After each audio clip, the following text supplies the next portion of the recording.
बिस्मिल्लाहिर्रहमानिर्रहीम। अस्सलाम वालेकुम, वेलकम टू इस्लामिक क्लासेस।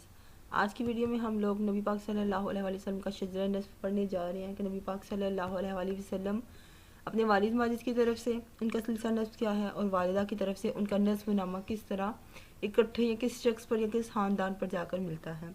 तो नबी पाक सल्लल्लाहु अलैहि वसल्लम का नस्ब नामा जब हम देखते हैं उनके वालिद माजिद की तरफ से, सही बुखारी में नबी पाक सल्लल्लाहु अलैहि वसल्लम का नस्ब नामा इस अंदाज से बयान किया गया है जैसे हज़रत मोहम्मद सल्लल्लाहु अलैहि वसल्लम बिन अब्दुल्ला बिन अब्दुल मुत्तलिब बिन हाशिम बिन अबद मनाफ बिन कस्सा बिन कलाब बिन मर्रा बिन काब बिन लवई बिन गालिब बिन फ़खर बिन मालिक बिन नज़र बिन कनाना बिन हज़ैमा बिन मदरका बिन अलियास बिन माद बिन अदनान।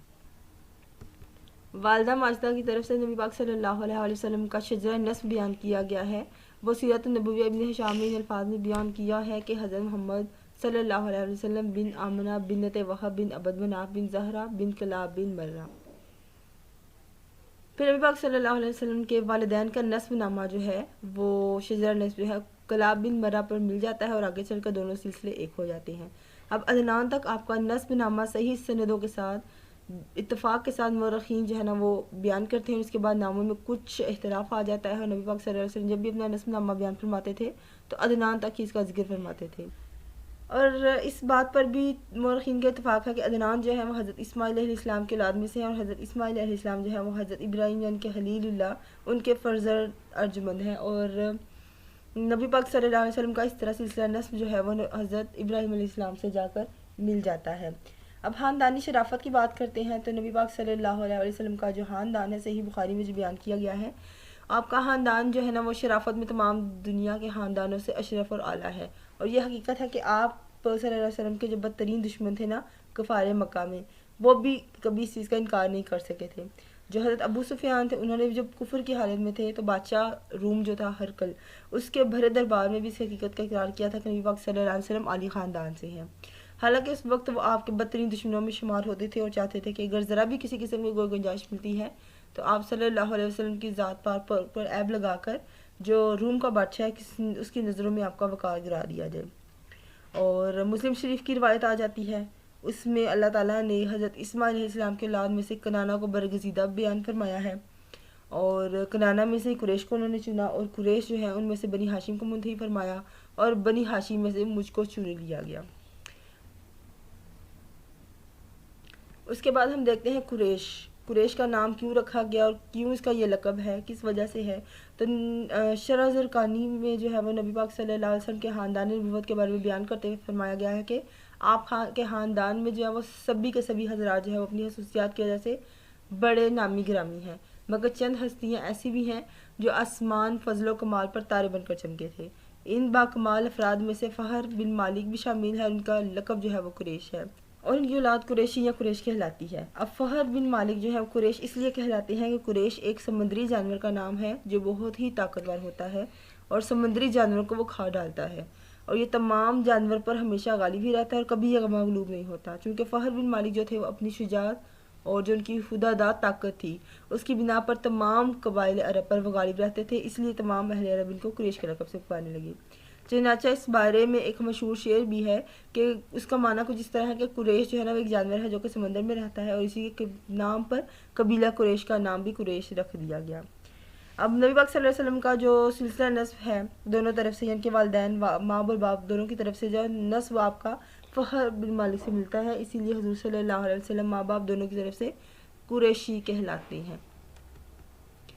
फिर बात आ जाती है हाशिम की कि हाशिम जो थे वो मदारुल नबूवत में उनके बारे में बयान किया गया है कि नबी पाक सल्लल्लाहु अलैहि वसल्लम के दादा थे और बड़ी शान व शौकत के मालिक थे। इनका असल नाम अमर था, इंतहाई बहादुर, बेहद सखी और आला दर्जे के मेहमान। साल अरब में बहुत सख्त कहत पड़ गया था, लोग दाने दाने को जब मुहताज हुए हैं तो ये मुल्क शाम से खुश्क रोटियां उन्होंने खरीदी हैं और हज के दिनों में जब ये मक्का पहुँचे और रोटियों का वजूरा करके उनके जो शोरबा है गोश्त का उसमें सरीद बनाकर तमाम हाजियों को उन्होंने पेट भर कर खिलाया था और इस दिन से लोग इनको हाशिम यानी कि रोटियों का चूरा करने वाला कहने लगे। फिर अबद बिन मनाफ के बाद काबा के जो मतवली बने थे बहुत ही हुसीन और खूबसूरत और वजीह इंसान थे।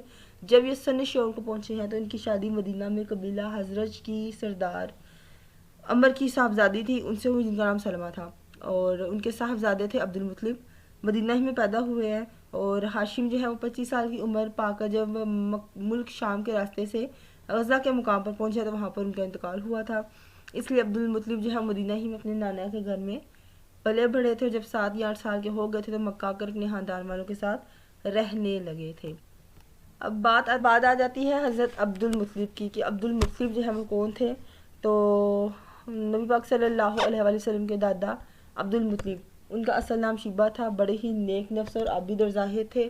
غار ہرا میں کھانا اور پانی ساتھ لے کر جاتے تھے اور اکثر غور و فکر کرتے تھے اور اللہ تعالیٰ کی عبادت میں مصروف رہتے تھے. رمضان کے مہینے میں اکثر غار ہرا میں اعتکاف کرتے تھے اور اللہ کے ذکر کے ان کے دھیان میں گوشہ نشین رہا کرتے تھے.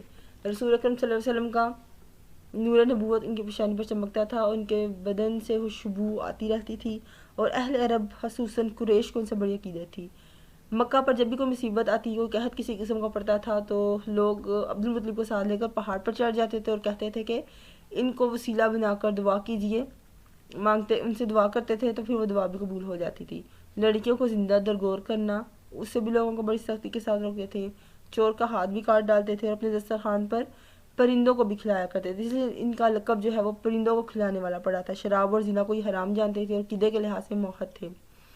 زمزم کا کنواں جو بالکل خراب ہو چکا تھا، وہ آپ نے اس کو نئے سرے سے کھدوا کر درست کروایا تھا. لوگوں کو زمزم سے سراب بھی آپ نے کیا تھا اور آپ بھی کعبہ کے متولی جانور ہیں. اصحاب فیل کا واقعہ ہی آپ کے وقت پیش آیا تھا اور آپ نے 120 برس کی عمر میں وفات پائی.